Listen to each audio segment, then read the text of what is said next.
Halo Sobat Podcast UPT Perpustakaan IAIN Culu. Baiklah, perkenalkan saya Retno Ilhami dengan rekan saya Tria Yuni dari Program Studi Pendidikan Guru Madrasah Ibtidaiyah semester 8. Oke Mbak Tri, ternyata dari program studi PGMI ya Mbak? Iya. Sama kayak saya. Sama ya Mbak? Iya. Oke teman-teman, ternyata kita ini dari prodi yang sama ya teman-teman. Oke baiklah, bagaimana kabarnya hari ini Mbak Tri? Alhamdulillah baik. Mbak Retno sendiri gimana kabar? Alhamdulillah luar biasa. Tetap semangat ya Mbak ya menjalankan Selalu semangat. ibadah puasanya. Oke teman-teman, berhubung kita sedang berada di bulan suci Ramadan, bulan puasa ya teman-teman. Kita hari ini akan membahas sekitar bulan puasa.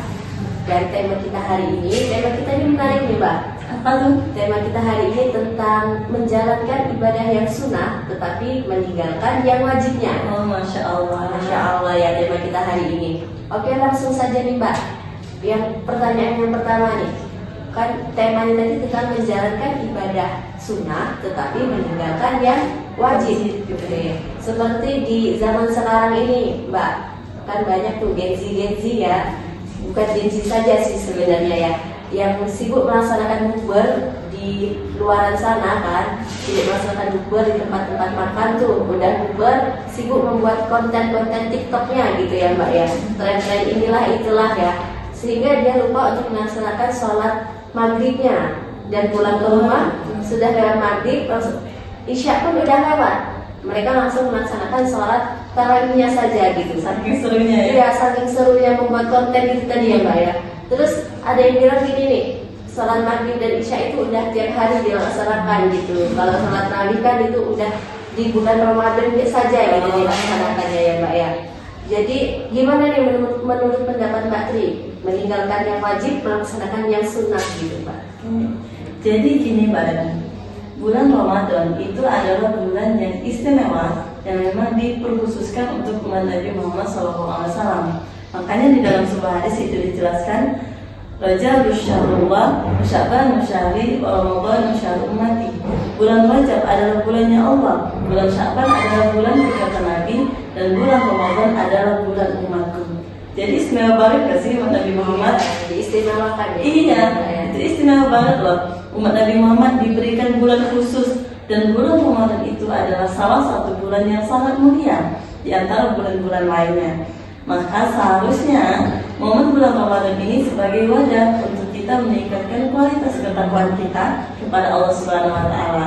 Nah, sesuai pertanyaan Mbak Retno tadi, gimana nih dengan era sekarang ya? Banyak orang-orang yang melaksanakan bukber, tapi giliran sholatnya lupa. Iya. Jadi gini, memang ketika kita berbuka puasa itu rasa gembira itu memang ada di dalam diri kita. Karena memang itu dijelaskan di dalam hadis. Di dalam hadis Rasulullah SAW menyampaikan, "Yuswa ini farhatan." Bagi orang yang berbuka puasa itu terdapat kedua kegembiraan. Yang pertama itu farhatun inda iftarihi. Pertama itu kegembiraan ketika ia berbuka puasa. Maka wajar dong kalau kita excited menyambut berbuka, karena memang di dalam hadis begitu dijelaskan bahwa ketika kita berpuasa dan ketika kita menghadapi berbuka, maka kita akan gembira, dan memang itu benar adanya. Tetapi jangan sampai rasa gembira itu mengalahkan kewajiban kita. Kita gembira boleh menyambut berbuka puasa, tapi ingat kewajiban kita itu adalah sholat. Makanya banyak itu yang bukber di tempat yang mewah, tapi sholatnya lupa. Nah, banyak orang yang mengutamakan ibadah yang sunnah memang, tetapi lupa dengan ibadah-ibadah yang wajib. Giliran jadwal sholatnya minggat, giliran jadwal bukbernya padat, gitu loh Mbak ya, sekarang yang terjadi kan bahaya gitu kan.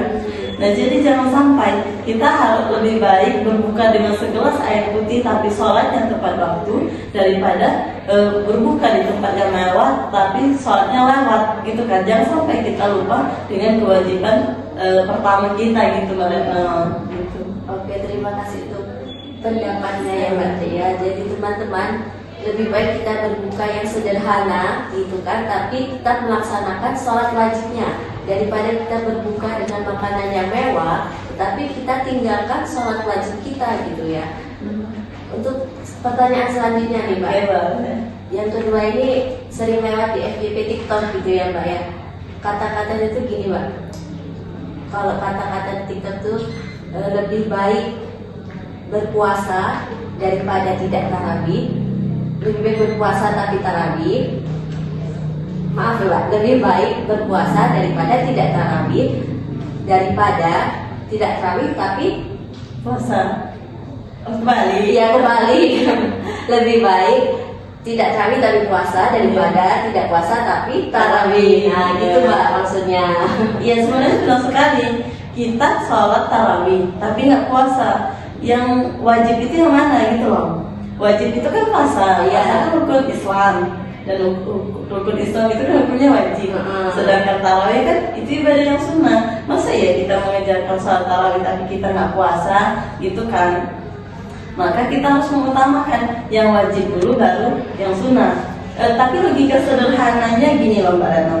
Kita sebagai orang Indonesia, makanan pokok kita adalah nasi. Orang Indonesia kalau belum makan nasi, namanya itu belum makan. Itu enggak Mbak? Betul sekali. Misalnya Mbak Retno habis makan bakso, habis makan gorengan, habis makan cemilan yang lain. Terus saya tanya sama Mbak Retno, tapi posisinya Mbak Retno belum makan nasi. Saya tanya sama Mbak Retno, Mbak Retno sudah makan apa belum? Mbak Retno bertanya apa? Belum makan. Belum makan nasi gitu. Jadi gitu, yang pokok itu nggak bisa ditinggalkan.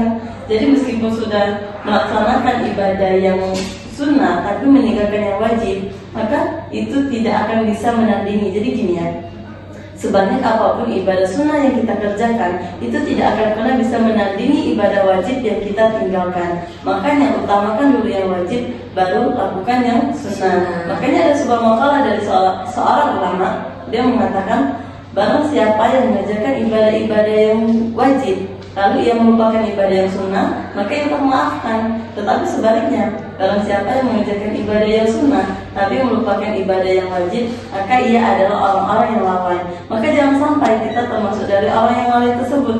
Dahulukan dulu yang wajib, lalu iringi dengan yang sunnah. Tapi tadi Mbak Retno, perumpamaan kita kan ibarat orang makan nasi. Kalau misalnya Mbak Retno makan nasi aja nih, kenyang nggak kira-kira? Kenyang tapi kurang nikmat gitu ya Mbak. Oh gitu kan. Kenyangnya tetap kenyang ya, tetapi kurang nikmat ya. Kita kadang tuh mau makan aja males lah kalau cuma nasi aja kan.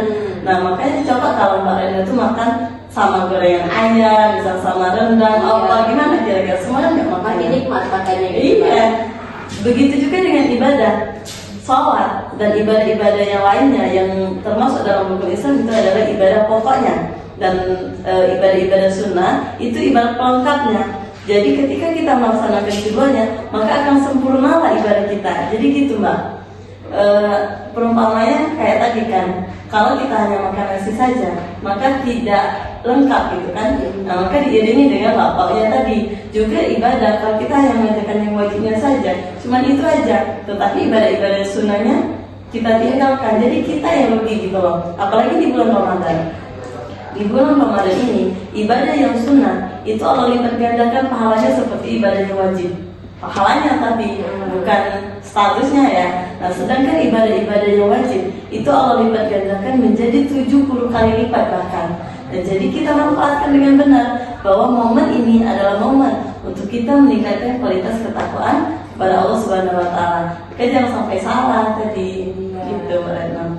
Oke, menurut pendapat Mbak Tri tadi ya teman-teman, kita boleh melaksanakan yang sunnah, tapi jangan juga meninggalkan yang wajib. Ibarat tadi kita makan nasi, kalau kan kewajiban kita tuh yang wajib dulu, misal kita wajibnya makan nasi biasanya ya Mbak. Tapi kalau tidak dikasih topping-topping yang lain itu kurang nikmat. Seperti kita ibadah juga ya, kalau kita melaksanakan sunnah tapi meninggalkan yang wajib itu ya dosa gitu kan.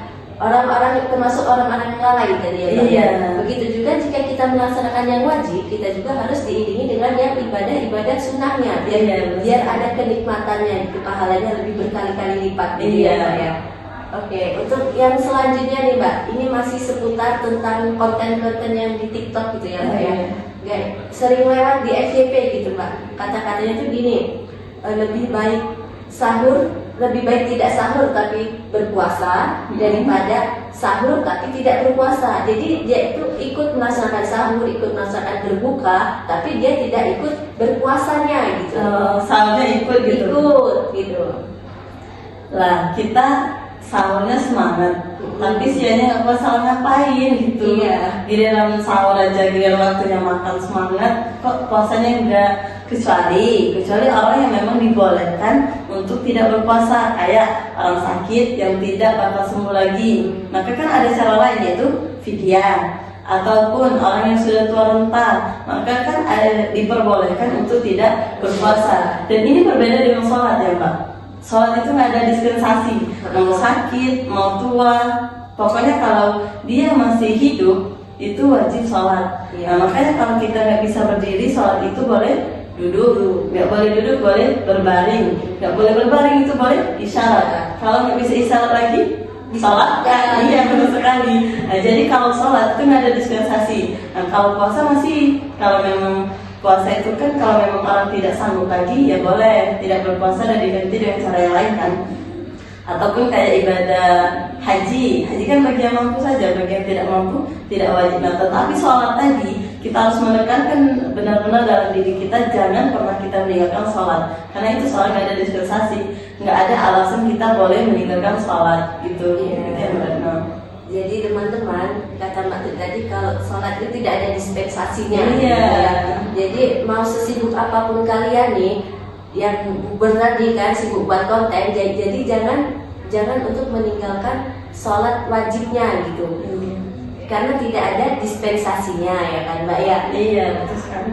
Kalau untuk yang sunnah-sunnahnya tadi, ya kalau bisa dilaksanakan. Iya, bisa dikerjakan dengan baik kan. Ya. Baik. Kalau memang nggak bisa ya nggak apa-apa. Tapi yang wajib tadi. Ya, tapi yang wajibnya itu dilaksanakan terlebih dahulu. Iya. Seperti yang berpuasa tapi yang tidak berpuasa tapi ikut tarawih gitu ya. Terus yang tidak berpuasa tapi ikut sahur, excited di sahur, excited di berbuka, tapi tidak melaksanakan kewajiban berpuasa. Dia hanya excited untuk berbuka dan sahurnya saja gitu ya Mbak ya. Jadi teman-teman semua, dari kesimpulan dari pendapat Mbak Tri tadi yang dapat disimpulkan bahwa kita boleh excited untuk berbuka gitu kan, excited untuk buat konten gitu ya Mbak ya. Boleh, tapi tidak boleh meninggalkan ibadah wajibnya gitu ya Mbak ya. Dikarenakan di bulan Ramadan ini ibadah-ibadah yang sunnah itu pahalanya dilipat gandakan, tetapi tidak kalah juga dengan ibadah yang wajibnya, karena pahala yang wajib itu lebih besar. Lebih besar ya Mbak ya. Berapa kali lipat tadi Mbak? Bisa sampai 70 kali lipat. Bisa sampai 70 kali lipat gitu ya. Jadi teman-teman, dengan momentum di bulan Ramadan ini, marilah kita tingkatkan ibadah kita, tingkatkan keimanan kita dengan melaksanakan sholat-sholat wajibnya, tetapi diiringi juga dengan yang sunnahnya gitu ya Mbak ya. Seperti diibaratkan tadi makan nasi tanpa topping-toppingnya gitu kan tidak lengkap. Jadi seperti juga dengan ibadah ya. Kita menjalankan yang wajib dan juga dengan yang sunnah-sunnahnya gitu kan, biar makin banyak kenikmatannya. Apalagi ini di bulan suci Ramadan ya Mbak ya, pahalanya akan dikali-kali lipatkan lagi ya. Begitu ya teman-teman. Oke, cukup sekian sharing-sharing dari kita ya Mbak Tri ya. Semoga ilmu yang sudah diberikan oleh Mbak Tri tadi dapat bermanfaat untuk kita semua. Untuk Mbak Tri, terima kasih ilmunya, dan mohon maaf jika selama kita sharing-sharing ada kesalahan gitu ya. Saya juga minta maaf. Iya, sekian terima kasih dari kami semua. Mohon maaf apabila ada kesalahan. Kami akhiri. Wassalamualaikum warahmatullahi wabarakatuh.